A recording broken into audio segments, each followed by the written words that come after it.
એક બાજુ વિજય બોધિસુરીશ્વરજી મહારાજ છે જે નવરાત્રીને પાપનું કારક ગણાવી રહ્યા છે. દીકરીઓના 9 દિવસના અલગ અલગ કપડા, અલગ અલગ મેકઅપ, એમનાથી એમને પ્રોબ્લેમ છે.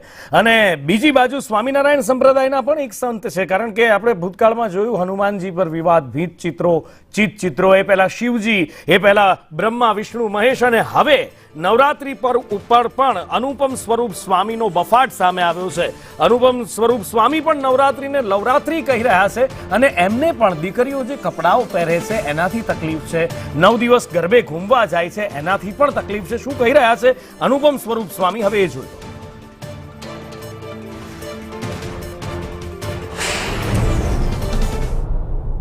અરે ઓ ગુજરાતીઓ, તમારા પ્રિય તહેવાર નવરાત્રિને લોકો શું કહે છે ખબર છે? કોઈ એમ કહે છે કે આ નવરાત્રિ નહીં પણ એ તો લવરાત્રિ છે, લવરાત્રિ. કોઈ વળી એમ કહે છે કે 9 દિવસનો નાઇટ ફેશન શો છે, એથી વિશેષ બીજું કશું જ નથી.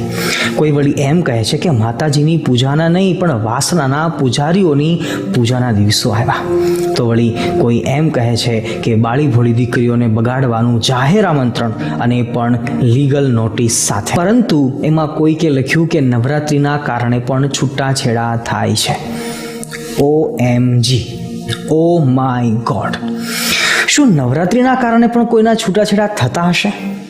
10 સેકન્ડનો પોઝ લઈને વિચાર કરો કે નવરાત્રિના કારણે છૂટાછેડા શા માટે?